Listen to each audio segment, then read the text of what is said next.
Il y a un truc qui me dérange avec les jeux de cartes, mais d'un autre côté, je peux pas m'empêcher de les apprécier. Aujourd'hui, on va parler des TCG, ou nommés en français les jeux de cartes à collectionner. Est-ce que vous connaissez l'histoire des TCG? Le tout commence en 1993, avec la création du célèbre jeu de cartes qu'on ne présente même plus, Magic, créé par Richard Garfield. Ce jeu était à la base créé pour être un jeu de cartes tout à fait classique, mais a fini par créer un nouveau genre et révolutionner le milieu du compétitif. Pour comprendre l'histoire des TCG, on va d'abord parler des jeux de cartes avant Magic. Et oui, avant Magic, on pouvait déjà jouer à des jeux à deck, avec paquet pour ceux qui parlent pas anglais. On peut citer par exemple Baseball, le jeu de cartes. Pareil pour Cosmic Encounter, le jeu qui a ouvertement inspiré le créateur de Magic. Et je trouve que c'est important ici de montrer la différence, car entre jeu de cartes et jeu de cartes, c'est facile à confondre. Un TCG se remarque par 3 points précis. Le deck building, c'est-à-dire la construction de paquets, le business de l'aléatoire, avec ses boosters, et le compétitif, qui fait vivre le jeu. Sans ça, un TCG ne peut pas exister. Et c'est là que Nido et moi, on a remarqué un truc. Chaque année, il y a un nouveau TCG qui apparaît. Et je dis ça en âme et conscience, car même nous, on a essayé de créer un TCG il y a quelques années. Analysons le marché d'une manière simple. Le TCG est devenu limite égal à égal avec le e-sport, le compétitif des jeux vidéo. On y retrouve souvent le même type de logique, comme par exemple le biais des couilles récupérables. C'est-à-dire, c'est le fait de continuer à manger un plat que tu n'aimes plus, juste parce que tu as déjà payé pour l'avoir dans ton assiette. Exemple simple. Pourquoi est-ce que tu arrêterais de jouer à tel jeu de cartes alors que tu as déjà investi tant d'argent et tant de temps? Et ce qui est comique, c'est que tu peux appliquer ça dans n'importe quelle autre situation. Dans une entreprise, dans un jeu de cartes, dans un jeu vidéo, même dans une relation. Bref, c'est un piège psychologique.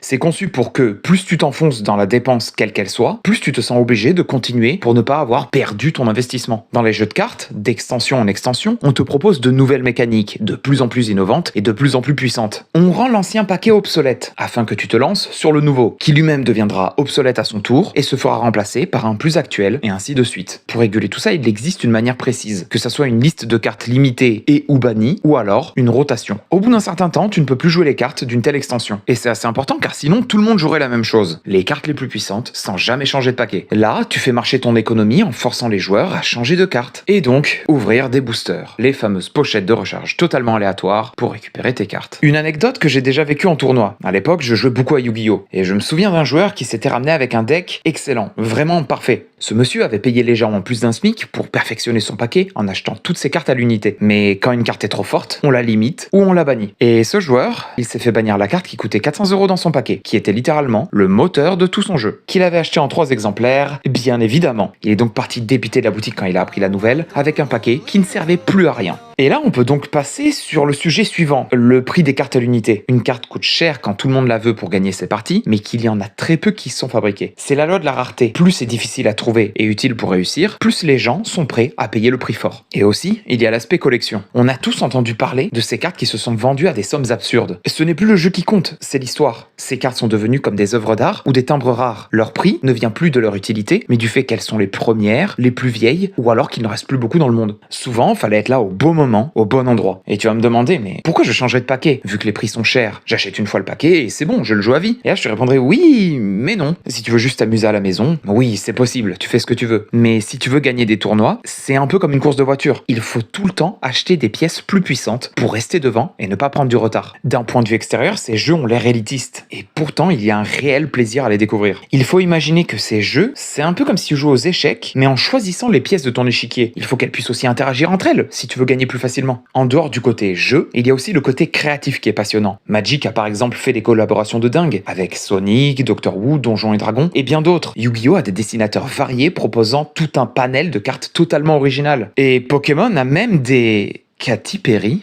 Enfin bref, tu l'as compris, un jeu de cartes, c'est pas que du mauvais. Il y a du très bon, mais il faut savoir se réguler et savoir ce que l'on veut. Maintenant, on va passer sur un côté un peu plus personnel. Un jeu de cartes, et encore plus un TCG, c'est sûrement la pire idée pour se lancer dans le milieu du jeu de société. On a essayé de créer un jeu de cartes et on a voulu en faire un TCG. On est en 2023 et ça fait déjà depuis plus d'un an que l'on crée petit à petit un jeu de cartes que l'on veut compétitif. Parce que Nido, elle a toujours été dans les jeux compétitifs et moi, j'ai toujours joué aux jeux de cartes. Notre intérêt s'est donc naturellement lancé sur les TCG. Ancien joueur de Yu-Gi-Oh!, je propose à Nidoline d'essayer différents jeux afin de chercher ce qui nous convient le mieux. On va commencer par Magic. Nido a perdu car elle n'avait plus de terrain, donc plus de ressources, donc plus de solutions de jeu. Et la même chose est arrivée aussi sur Pokémon. On l'a compris, les ressources, c'est pas notre truc. Et ensuite, je lui ai fait essayer Yu-Gi-Oh! Où elle a gagné grâce à... J'en sais rien, j'ai rien compris. Ouais, elle m'a battu sans comprendre comment. Et c'est assez comique, mais malheureusement ça résume très bien les TCG. Des règles peut-être un peu trop complexes. On prend toutes ces informations et on en tire une conclusion. Il faut créer un TCG, mais plus simple. Souvent oui, dans l'entrepreneuriat, tu prends quelque chose qui te bloque ou qui te gêne, tu trouves une solution et hop, tu en crées un produit. Motivé, on vise grand et on essaye de révolutionner le milieu du jeu de cartes. Tu as des problèmes de ressources? T'inquiète, dans notre jeu, tu as des ressources de manière naturelle, des cristaux magiques. Au premier tour, tu as un cristal, au second 2 et ainsi de suite jusqu'à un maximum de 10. Ok, on règle le problème de ressources, c'est cool, mais ensuite,